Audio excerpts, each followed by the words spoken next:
성소에 들어가 보자.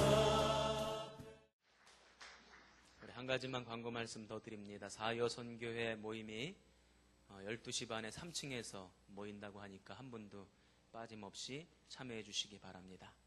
자, 우리 옆에 있는 분들과 다시 한번 인사할 때에 오늘도 은혜 받읍시다. 자, 우리 다시 한번 인사하십시다. 오늘도 은혜 받읍시다. 네. 오늘도 하나님께서 예비하신 은혜가 저와 여러분의 심령 가운데 충만하기를 주님의 이름으로 축원합니다. 성도들은 매 주일 예배를 드립니다. 앞에 있는 담임 목사도 매 주일 성도들에게 설교 준비를 해서 말씀을 전합니다. 그런데 때때로 이 예배가 너무나도 무미건조하고 딱딱하고 형식적인 것 아닌가 그런 느낌을 받을 때가 있어요. 주일을 보내고 저녁 때 제가 집에 들어갈 때 하루는 이런 생각이 제 마음속에 찾아왔어요. 아이고, 오늘도 해치웠다. 그 마음이 제 마음속에 탁 들어오는 거예요. 그 순간 이 마음이 뭐지? 이래서는 안 되는데 그런 문제의식이 느껴졌어요. 예배를 앞두고 어떤 기대나 어떤 설레임도 없을 때가 많아요. 그런데 반대로 예배를 다 드리고 나면 뭔가 큰 일을 해치운 것만 같은 그런 시원함이 들 때가 있습니다. 제 마음속에 찜찜함이 생겼어요. 우리가 예배를 이렇게 드려서는 안 될 텐데 목사부터 이런 마음으로 예배를 드리는데 성도들은 오죽하겠는가. 뭔가 잘못되어 가는 것 같은 느낌을 받았습니다. 그래서 제가 지난 한 주간에는 예배라고 하는 것이 도대체 뭔가, 우리가 어떻게 예배를 드려야 되는가, 이런 생각을 하면서 기도하면서 묵상하면서 말씀을 준비했습니다. 오늘 예배 순서를 바꾼 것도 그런 이유가 있어요. 저는 지난 한 주간 동안 제 스스로에게 두 가지 질문을 던졌어요. 그 두 가지 질문에 답을 하기 위해서 애를 썼습니다. 오늘 이 시간에 저는 우리 성도들에게 두 가지 질문을 던질 겁니다. 저에게 던졌던 그 질문을 똑같이 던질 겁니다. 여러분들도 솔직하게 여러분의 마음속에 한번 대답해 보시기 바랍니다. 첫 번째는 뭐냐면, 우리의 삶의 목적이 뭘까? 저와 여러분이 이 땅을 살아가는 목적이 뭐냐는 거예요. 지금 이 시간에도 우리는 숨을 쉬고 있습니다. 우리는 살아 있습니다. 그런데 우리가 살아있는 그 이유가 뭐냐는 거예요. 존재 이유가 뭐냐는 겁니다. 오늘 아침 식사하고 오셨을 거예요. 왜 아침밥 드셨습니까? 내일이면 또 직장에 나가서 일할 겁니다. 왜 일하십니까? 학생들은 학교 갈 겁니까? 학교 갈 겁니다. 왜 공부합니까? 잠은 왜 잡니까? 돈은 왜 법니까? 뭔가 이유가 있어서 돈 벌고 잠자고 밥 먹고 그러는 것 아니겠습니까?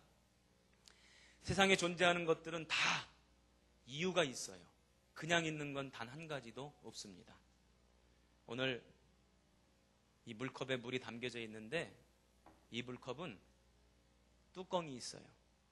이 뚜껑은 왜 있는 겁니까? 뭐 들어가지 말라고? 먼지 들어가지 말라고. 또 혹여나 따뜻한 차를 담아 놓았을 때 얼른 식지 말라고. 하다못해 이런 볼품없는 뚜껑도 존재의 이유가 있어요. 목적이 있어서 만들어졌단 말이죠. 그렇다면 우리 사람은 오죽하겠는가. 저와 여러분이 이 땅에 존재하고 이 땅을 살아가는 분명한 목적과 이유가 있을 텐데 그게 뭐냐? 성경은 우리에게 뭐라고 이야기합니까? 이사야 43장 21절 말씀에 보니까 내가 이 백성을 나를 위하여 지었나니 나의 찬송을 부르게 하려 함이니라.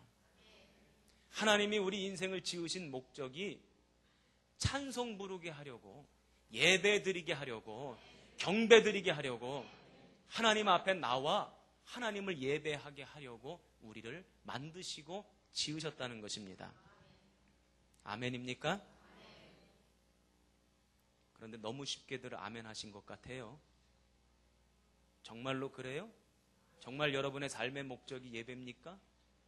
정말로 여러분들이 살아 숨쉬는 이유가, 직장 생활하며 돈 버는 이유가 하나님 찬양하려고입니까?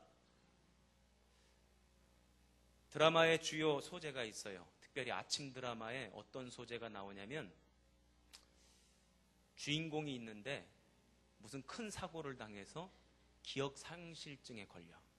그 지가 어디서 태어났는지 부모가 누군지 모르고 있다가 출생의 비밀이 밝혀지고는 그 드라마의 이야기가 막 전개가 되죠. 마치 우리의 인생이 그것과 같아요. 우리는 도대체 어디에서부터 왔는가, 왜 태어났는가, 왜 사는가, 이거를 까맣게 모르고 그 존재의 이유, 목적을 알지 못하고 이 땅을 그냥 살아가는 경우가 너무나 많은 것 같습니다.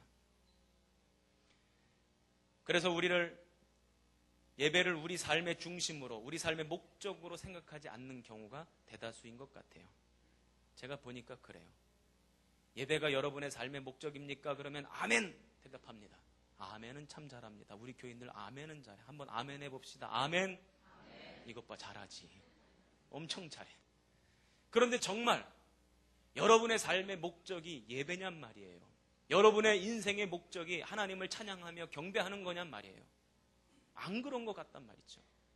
이 담임 목사 스스로를 바라볼 때에도, 우리 성도들을 바라볼 때에도 아닌 것 같은 느낌이 자꾸 들어요. 왜 그렇게 생각하냐면, 만약 우리 인생의 목적이 예배라는 말에 동의를 한다면 우리 삶의 모든 일의 우선순위가 뭐에 있어야 합니까? 예배에 있어야 하죠. 예배가 우선이 돼야 됩니다. 예배가 가장 중요한 것이 되어야 합니다. 그런데 아니에요. 보면 그냥 예배는 얼른 해치우고 세상에 나아가야 하는 인생처럼 그냥 예배를 그렇게 해치우는 사람들이 너무너무나 많아요. 제가 정선에 있을 때, 그때는 교인들이 몇 명 안 됐잖아요. 권사님도 한 분이고 집사님도 한 분 계셨어요. 그래서 이 두 분이 주일마다 번갈아 가며 대표 기도를 했습니다. 한 주는 권사님, 한 주는 집사님. 그런데 한 주는 이 집사님이 대표 기도를 맡으셨는데 교회를 안 오셨어. 여러분, 대표 기도를 맡은 집사님이 교회를 안 오면 목사님은 어떤 생각이 드는지 아세요? 잘 모르시는구나. 제일 먼저 어떤 생각이 드냐면 걱정이 돼요. 무슨 일이 있는 거 아닌가. 전혀 그런 것도 모르시죠? 담임 목사가 걱정하는 것도. 걱정이 되는 거예요. 무슨 일이 있는 거 아닌가. 무슨 어려운 일을 당한 것 아닌가. 사고가 난 것 아닌가. 와야 될 사람이 안 오니까. 특별히 순서 맡은 사람이 안 오니까 염려가 되는 거예요. 우리 교인들 중에 그것도 모르고 그냥 빼먹는 사람들 많죠? 그래서 예배가 끝나고 나서 바로 그 집사님한테 전화를 걸었어요. 아니 집사님, 그때 전화를 받더라고. 전화를 받는 거가 일단은 안심이 됐어요. 아니 오늘 순서 맡으셨는데 왜 안 오셨냐고. 그랬더니 오늘 집에서 된장 담근대. 된장 담그느라고 예배에 안 왔다는 거예요. 그 순간 제 마음이 너무나 먹먹해졌어요. 아, 그 집사님에게는 예배보다 된장이 더 소중하구나. 한번 따라해 보실래요? 내 믿음의 가치는 내가 정한다. 내 믿음의 수준은 내가 정한다. 다른 사람이 정해주는 게 아니에요. 여러분들 심령 가운데 있는 믿음이 가치가 있는 믿음인지 가치가 없는 믿음인지는 다른 사람이 정해주는 것이 아니라 여러분들 스스로가 정하는 겁니다. 여러분들이 그것을 얼마나 우선순위에 두느냐, 얼마나 중요하게 여기느냐, 이것이 바로 여러분들의 믿음의 수준이고 믿음의 가치입니다. 제가 지금 극단적인 예를 들었습니다만 우리도 사실 이와 별반 다르지 않습니다. 예배가 목적이 아니라 다른 삶을 위해 지금 예배를 해치우고 있지는 않습니까? 지금 얼른 예배 드리고 가야 되는 것 아닙니까? 그런 거 아니에요? 아마 그런 분들 계실 거예요. 빨리 지금 예배 해치우고 어디 지금 빨리 가야 되는 분들 아마 계실 거예요. 제가 어린 시절 학교에서 여름철 시작되기 전에는 항상 1번 뇌염 주사를 맞춰줬어요. 요즘도 애들 1번 뇌염 주사 맞춰주나요? 우리 송영아 집사님 맞춰줘요? 요새는 안 맞춰주는 것 같아요. 우리 애들 안 맞는 것 같습니다. 그런데 애들이 1번 내염주사 맞는 날이면 그 주사 맞기 싫어가지고 어떻게 해서든지 주사 맞는 그 순서를 늦춰가지고 뒤에 맞으려고 막 그러고 그래요. 그런데 하루는 1번 내염주사를 맞아야 되는데 선생님이 뭐라고 말씀을 하시냐면 1번 내염주사 맞는 사람부터 운동장에 나가서 놀 수 있게 해준다는 거예요. 그래가지고 제가 맨 앞장섰어요. 제일 먼저 뛰어나갔어요. 1번 내염주사 맞고 싶어가지고? 아니에요. 1번 내염주사 얼른 해치우고 빨리 운동장 나가서 놀고 싶어서. 다른 애들보다 먼저 나가고 싶어서. 더 많이 놀고 싶어서. 그래서 1번 내염주사는 빨리 해치워야 하는 거죠. 마치 우리의 예배가 그럴 수 있다는 거예요. 저와 여러분의 삶의 목적이 예배여야 하는데 오히려 예배는 다른 삶을 위해서 빨리 해치워야 되고 그냥 주일날 이렇게 드리고 지나가야 된다고 생각하는 경우가 많은 것 같아요. 만약에 예배가 우리 삶의 목적이라면 6일의 삶을 위해 주일 예배를 드리는 것이 아니라, 잘 들으세요. 6일 동안의 삶을 위해서 오늘 예배를 드리는 것이 아니라 오늘 예배를 위해서 6일 동안의 삶을 살아야 되는 줄로 믿습니다. 또 한 가지 말씀드릴게요. 토요일부터 주일 저녁까지 편하게 아무 걱정, 염려, 근심 없이 쉬려고 이 오전에 예배 드리는 것이 아니라 이 예배가 목적이라면 토요일부터 이 예배를 준비하는 삶을 살아야 되는 줄로 믿습니다. 우리 청년들 토요일날 밤늦게까지 놀아요. 왜? 그 다음날 쉬는 날이니까. 노는 날이니까. 일찍 일어나지 않아도 되니까. 그리고는 늦게까지 놀다가 교회 와가지고 그래서는 안 되죠. 예배가 우리 삶의 목적이라면 토요일부터 어떻게 하면 예배를 잘 드릴까 준비하는 삶이 되어야 될 줄로 믿습니다. 어떤 집사님이 저한테 그런 얘기를 해요. 목사님, 예수님 만나기 전에는, 진짜 은혜 받기 전에는 꼭 주일날 교회 오는 게, 예배 드리러 나오는 게 시댁 가는 느낌이었습니다. 저는 남자라서 그게 무슨 의미인지 잘 모르겠어요. 그런데 목사님, 은혜 받고 나니까, 진짜 예수님 만나고 나니까 주일날 예배 드리러 나오는 이 시간이 꼭 친정 가는 느낌입니다. 저는 그 의미가 뭔지 잘 모른다니까. 우리 여자분들은 다 알아들으세요? 그 느낌이 뭔지 이해가 됩니까? 그렇대요. 이 시간이 친정 가는 느낌으로 나와야 될 줄로 믿습니다. 삶의 목적이 예배라는 말에 동의한다면 친정 가는 느낌으로 나와야 되는 거죠. 사람들은 자신이 좋아하는 것을 할 때면 기분이 좋아진답니다. 흥분이 된답니다. 설레이는 마음이 생긴답니다. 그래서 어떤 사람은 축구하자 그러면 막 흥분이 된대요. 축구하고 싶어가지고 발이 근질근질하대요. 어떤 사람은 삼겹살 고기가 노릿노릿 구워지는 걸 보면 그렇게 막 기대가 된대. 맛있겠다. 어떤 사람은 낚시 가자 그러면 설레인데 가가지고 고기 잡을 생각하니까 너무너무 설레인다는 거예요. 어떤 사람은 술 먹자고 하면 기분이 그렇게 좋아진다네. 여러분, 예배 드리러 가자 그러면 흥분됩니까? 기대가 됩니까? 설레입니까? 아니면 어떻게 해서라도 조금 늦게 가고 싶습니까? 삶의 목적은 예배다. 이 선포의 진정으로 아멘이라고 대답할 수 있으려면 예배 드리러 나오는 이 시간이 설레어야 해요. 예배 드리러 나오는 이 시간이 기쁨이 있어야 합니다. 그래야 여러분의 아멘이 진짜 아멘이에요. 매주 그렇게 되기 바랍니다. 이 예배당에 들어오는 이 시간, 예배 드리기 위해서 차 타고 이 시골길 들어오는 이 시간이 여러분에게 설레이고 기쁨이 되고 친정 가는 느낌이 되기를 주님의 이름으로 축원합니다. 두 번째 질문 드릴게요. 그렇다면 예배는 뭐 하는 건가? 오늘 지금 뭐 하러 모이셨어요? 예배 드리러 모였는데 그 예배가 뭐 하는 거예요? 한번 우리 옆에 있는 분한테 한번 여쭤보세요. 오늘 뭐 하러 오셨어요? 빨리 물어봐요. 뭐하러 오셨냐고 한번 물어봐요. 뭐하러 오셨냐고. 에? 뭐하러 오셨어요?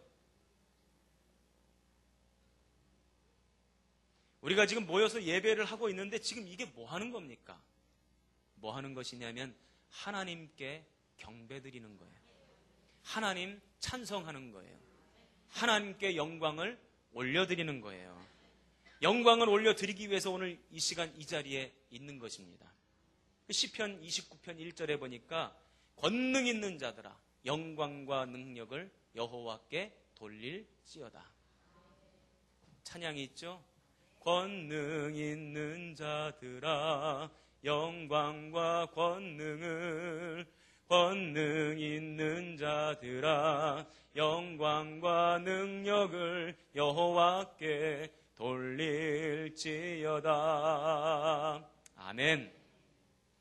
여호와의 이름에 합당한 영광을 돌리며 거룩한 옷을 입고 여호와께 경배할지어다. 그래서 오늘 우리는 이 시간에 와서요 하나님을 찬양하고 경배드리고 영광 돌려드리고 우리의 신앙 고백을 드리고 그런 거예요. 우리의 예배의 주된 내용은 그래서 설교가 아닙니다. 여러분, 우리가 때로는 착각할 때가 있어요. 설교가 예배 시간에 가장 많은 부분을 차지하니까 설교가 마치 예배에서 가장 중요한 부분이라고 생각하는데 그렇지 않습니다. 예배에서 가장 중요한 부분은 하나님 앞에 영광 돌리고 찬송 올려드리고 경배하는 시간이에요. 설교는 여러분들이 그렇게 할 수 있도록 돕는 역할이에요. 왜냐하면 하나님은 눈에 보이시지 않는 분입니다. 영적인 세계는 눈으로 확인할 수 없습니다. 그러니 목사가 그 하나님을 변증하고 그 하나님을 여러분들에게 설명드리고 왜 찬양해야 되는지 가르치고 그래서 여러분들로 하여금 찬양하게 하려고 하나님께 경배하려고 목사가 설교하는 거예요. 여쭤볼게요. 천국에 가면 찬양이 있을까요? 천국에 가면 경배가 있을까요? 천국에 가면 영광 돌려드리는 게 있을까요? 천국에 가면 설교가 있을까요? 희한하네. 천국에 가면 설교가 있으려나? 극적. 응? 설교가 있으려나? 설교가 없죠. 고린도전서 13장 12절에 보면 이런 말씀이 있어요. 지금은 희미하나 그때는 얼굴과 얼굴을 대하여 볼 것이요. 지금은 부분적으로 아나 그때는 온전히 알리라. 지금은 우리가 희미하게 알아요. 영적인 세계를. 지금은 부분적으로만 알아요. 그래서 제가 여러분들에게 설교하고 하나님의 말씀을 전하고 여러분들을 가르치고 권면하고 그러는 겁니다. 그런데 나중에 천국에서는 그럴 필요가 없어요. 하나님을 직접 얼굴과 얼굴을 대하여 볼 것이고 그때는 온전히 알게 되기 때문입니다. 그러니 그때는 설교가 필요 없고 찬양과 경배만 있게 되는 거죠. 어떤 분들은 우리가 부르는 찬양, 이것은 말씀을 더 잘 듣기 위해 하는 것이라 생각해요. 마음의 문을 열기 위해서 찬양한다고 생각합니다. 그래서 제가 11시 예배 이렇게 보니까요, 찬양하는 시간에는 늦게 와도 된다고 생각해요. 제가 오늘 그래서 순서를 바꾼 거예요. 찬양하는 시간엔 늦어도 괜찮다고 생각해. 말씀만 들으면 되지 뭐. 틀렸어요. 잘못된 것입니다. 찬양하는 것, 그것이 이 예배의 중심입니다. 여러분, 이 사실을 분명히 깨달아 아시기를 주님의 이름으로 축원합니다. 그렇다면 어떻게 하는 것이 영광을 돌리고 경배하는 것일까? 그 예배의 어원 히브리어를 찾아봤더니 하슈타 하와, 한번 따라해 보십시다. 하슈타 하와. 이게 무슨 뜻이냐면요, 납작 엎드려서 이마를 땅에 대고 경배드린다, 엎드린다, 절한다, 겸손해진다, 이런 뜻이에요. 즉 누군가 앞에 겸손히 엎드리는 것이 예배인데 누구 앞에서 엎드립니까? 하나님 앞에서 엎드리는 거예요. 즉 하나님 앞에서 엎드림으로 하나님은 높여드리고 나는 낮아지고, 이것이 바로 예배라는 겁니다. 세례 요한은 요한복음 3장 30절에 뭐라 그랬냐면, 그는 흥하여야 할 것이요 나는 쇠하여야 하리라. 그는 흥하여야 할 것이요 나는 쇠하여야 하리라. 이것이 바로 예배의 핵심이라는 거예요. 우리가 낮아져야 된다는 거예요. 왜요? 온 우주의 왕 되신 하나님 앞에 낮아지는 것은 당연하고 그분을 높여드리는 것은 당연한 일이죠. 제가 동방정교회를 여러 번 가봤습니다. 동방정교회 그러면 우리 카톨릭이랑 또 다른 교회인데 천주교회랑 또 다른 교회예요. 왜 우리 텔레비전에 보면 검은 모자 쓰고 검은 두루마기 입고 수염 허옇게 이렇게 기르고 지팡이 들고 다니는 수사들 본 적 있으세요? 텔레비전에서 그런 수사들 나오고 그 사람들이 동방정교회 수사예요. 저는 동방정교회 그 예배당 예배 드리는 모습을 보고 깜짝 놀랐어요. 왜 놀랐냐면 의자가 없어요. 성도들이 앉을 의자가 없어요. 어떻게 예배 드리냐면 다 서서 예배 드려요. 서서 예배 드리다가 찬양을 부르다가 그리고는 그 자리에 납작 엎드려서 이마를 땅에 대고 그리고는 하나님 앞에 기도하고 경배드리고 또 일어나고 그래요. 그 제가 너무 신기해가지고 이상하다. 어떻게 의자가 없나. 그러고서는 제가 교회 역사를 뒤져봤더니 교회에 의자가 생긴 지 사실 얼마 되지 않았어요. 그 전에 성도들은요 다 일어서서 예배드리고 납작 엎드려서 예배드리고 그랬어요. 그게 바로 예배라는 거예요. 지금 편하게 앉아서 예배드리니까 좋으십니까?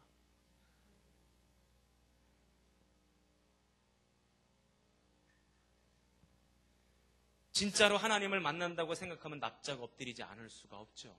그렇죠? 진짜 하나님이 여기 계시다고 생각한다면 납작 엎드리지 않을 수가 없습니다. 실예를 하나 들어볼까요? 대통령을 한번 만나러 간다고 생각해 보십시다. 여러분 내가 대통령 만나러 간다 한번 생각해 보세요. 생각 좀 해봐요. 대통령 만나러 간다. 지각하시겠습니까? 옷 대충 입고 가시겠습니까? 머리 부시시 해가지고 가겠습니까? 대통령을 만났어요. 떠들겠습니까? 잡담하겠습니까? 딴짓하겠습니까? 돌아다니겠습니까? 하물며 사람의 대통령을 만나더라도 그렇게 안 할진데 우리는 너무나 쉽게 하나님을 만나는 자리에서도 그런 행동들을 하고 있습니다. 여러분, 저와 여러분은 지금 하나님을 만나고 있습니다. 하나님 앞에 예배드리고 있습니다. 하나님께 경배하는 것입니다. 이 사실을 기억하시기 바랍니다. 그렇다면 어떻게 이것이 가능한가? 어떻게 이런 예배가 가능한가? 어떻게 이런 예배가 가능할 수 있는가? 오늘 성경은 우리에게 뭐라고 이야기하냐면 영과 진리로 예배할 때 가능하다는 거예요. 한번 따라해 보십시다. 영과 진리로. 영과 진리로. 첫 번째 영으로 예배할 때 가능하다는 것입니다. 우리의 힘으로, 우리의 능력으로, 우리의 결단으로, 우리의 의지를 가지고 예배할 때는 예배가 참는 것이 되고 견디는 것이 되는데 성령이 임재해서 성령이 역사하시면 그러면 그 예배가 하나님께 온전히 드려지는 예배가 될 수 있다는 거예요. 제가 타지키스탄에 갔을 때 제일 먼저 깜짝 놀랐던 것이 있어요. 예배 시간이 4시간, 주일날 예배 시간이 오전 10시부터 오후 2시까지 4시간 동안 예배를 드려요. 4시간 동안 예배를 드린다고 해서 제 마음속에 처음에 어떤 생각이 임했는지 아세요? 한번 제 마음속에 어떤 생각이 임했을지 한번 말씀해 보세요. 와, 오늘 죽었다. 1시간 예배 드리는 것도 힘든데 어떻게 4시간 예배 드리나. 보니까 2시간 동안 일어서서 찬양을 불러요. 야, 죽었다. 그런데요, 4시간 예배 드리는 것이 한국에서 1시간 예배 드리는 것보다 더 금방 지나갔어요. 왜 그런가 봤더니 주의 영이 임재하여서 내 마음속에 감동과 은혜를 충만하게 하니까 너무 짧게 느껴졌어요. 저와 여러분의 의지를 가지고 예배하면 견디는 시간이 되어야 되고 지루한 시간이 되어야 되는 것입니다. 그런데 주의 영이 임하면 진정한 예배자가 될 줄로 믿습니다. 그래서 스가랴 4장 6절에 뭐라고 되어 있어요? 이는 힘으로도 되지 아니하고 능으로도 되지 아니하며 오직 여호와의 영으로 되느니라. 오늘 이 시간 이제 우리 잠시 뒤에 찬양 부르고 기도할 텐데 하늘 문 여셨어. 성령 충만하게 부어달라고 기도하시기 바랍니다. 그래야 우리가 진정 예배의 승리자 될 줄로 믿습니다. 두 번째로 뭘로 예배하랍니까? 진리로 예배하랍니다. 진리는 뭐냐? 말씀이에요. 말씀. 한번 따라해 보십시다. 말씀. 말씀을 깨달아야 변화되고 새로워지고 거듭나는 겁니다. 말씀을 들어서 깨달아야 우리가 진정한 예배자가 될 수 있는 거예요. 한번 따라해 보십시다. 영과 진리로 예배하라. 이 두 가지가 함께 있어야 돼요. 오늘 이따가 우리 찬양 부르고 기도할 텐데, 찬양 부르고 기도할 때 이 두 가지를 기도하십시오. 하나님 말씀 듣고 깨닫는 제가 되게 하옵소서. 이 시간 하늘 문 여셔서 성령 충만하게 부어 주옵소서. 그래서 내가 삶의 목적인 참된 예배자 되게 하옵소서. 이렇게 기도하는 저와 여러분 되시기를 주님의 이름으로 축원합니다. 왕의 지성소에 들어가 영화